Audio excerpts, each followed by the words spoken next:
Hey, what's up everybody? This is Mark Formata coming at you for another video in the series of our intercooler install. So far we have gotten the old intercooler out, we've gotten all the piping out, and we're kind of ready to start mocking up and fitting everything and then mounting our intercooler to the main bumper here. Last night I spent a bunch of time mocking up the intercooler pipes. I actually have the intake one over here still hanging and installed. It's not really even installed, it's just kind of hanging there loosely. And I was fighting with the driver's side, the hot side pipe that comes down and around the front of the bumper. That pipe has quite a curve to it, and there isn't much space over there to fit that pipe. It's supposed to come around the front, go around the back, and then come up and meet with the rest of the piping going to the turbo. And what I was running into last night was trying to find exactly where that piping needs to come up. There's a lot of stuff in the way. There's an AC hose in there. There's the lower radiator hose there. And a power steering line. So it's really tight to get that to go straight through. There's no clear direct line. So that's something we're going to kind of have to fight with once we get to that point of putting everything together. So I figured I knew exactly kind of where I put the intercooler. I've already taken the intercooler and I've kind of lined it up underneath and done a mock kind of hold and fit, so I kind of know where it needs to be to mount it to the bottom of the bumper. But in order to do so, we're going to have to go ahead and remove this bumper today to get that off to finish the installation. Right, so to begin, you're going to need the necessary tools to get this bumper off. There's quite a few bolts that are going to have to come off in order to take this off. Attached on each side is a bracket that does come off with this bumper. It's not separate, so keep that in mind as we go. So far the tools that we're going to need a 13 mil socket, a 10 mil socket, and a T30 Torx socket. We got them all kind of lined up here ready to roll for us. So there's a bolt here, there's a bolt there, the 13 mil.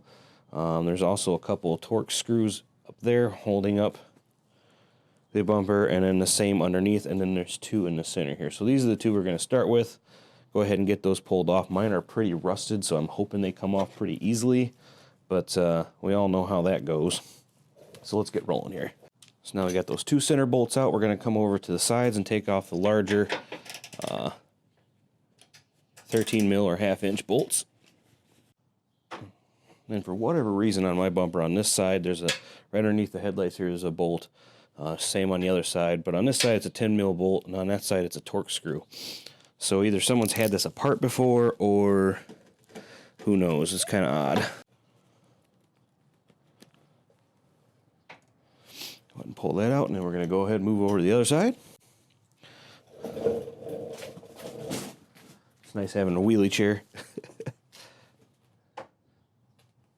Definitely for your garage, I'd recommend investing in a wheelie stool and a creeper. Alright, now we got the top bolts done. We're going to go ahead and get down to the bottom bolts. As we're down there, we're going to make sure we kind of try to hold this, because I'm sure as we start pulling bolts out, this is going to come down. What I'm going to do here is maybe use my little wheelie chair as a support to hold this bumper up while I take the rest of the bolts out. Alright, so at this point the bumper is loose, not being held up by anything but my rolly chair. So we're going to go ahead and just grab a hold of it and get her out of there.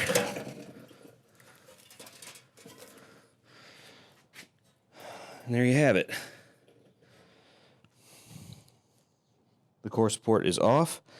As you can see, those big brackets, these brackets do come off with it. So there's two big bolts and two Torx bolts that hold each one of these guys on. So for a total of 4 on each side, top and bottom, and then the 2 in the middle. Total of 6 bolts, and it's a done deal. Comes off pretty easy. Now we're at the point where we're going to have to figure out where we're going to mount the intercooler.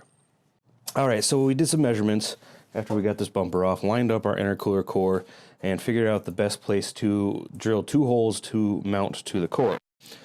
As you can see here, I have a hole here and a hole here.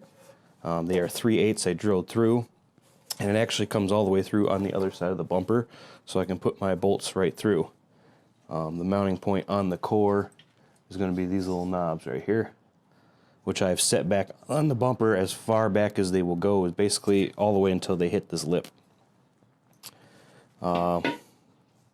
So it was a 3/8 drill bit to get through these. Use a really good drill bit, something that's going to go through steel, and use a drill that you can plug into the wall. You don't want to be using a battery powered drill and have the battery overheat or anything like that on you in the middle of it. It's just easier to use something that's plugged in. You're going to get more power out of it anyway and get through this quicker.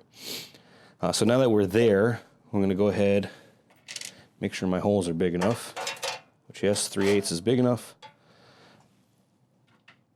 And we're going to go ahead and get our nuts and bolts ready. And these are the nuts and bolts that came with the kit. So I'm going to put a washer on the back side. And we're going to grab our core. And remember, when you're doing this upside down.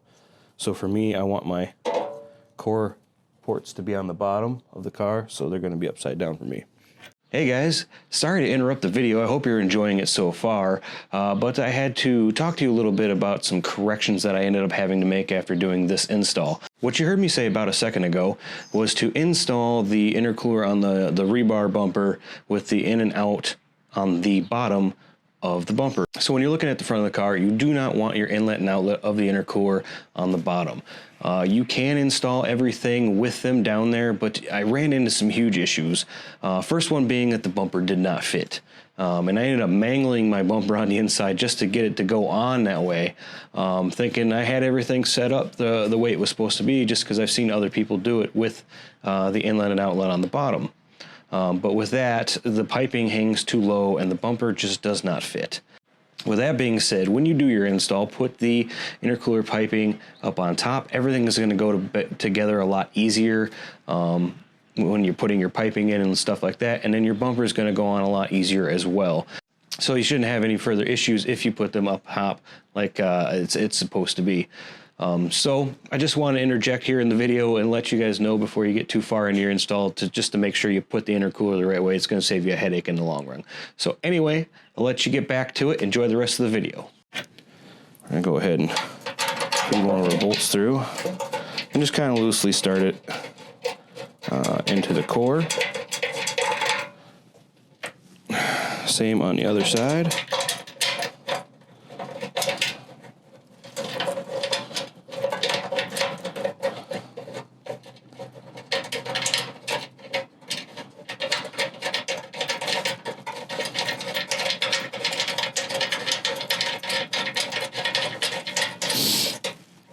And what I'm going to do at this point is just kind of thread these down by hand.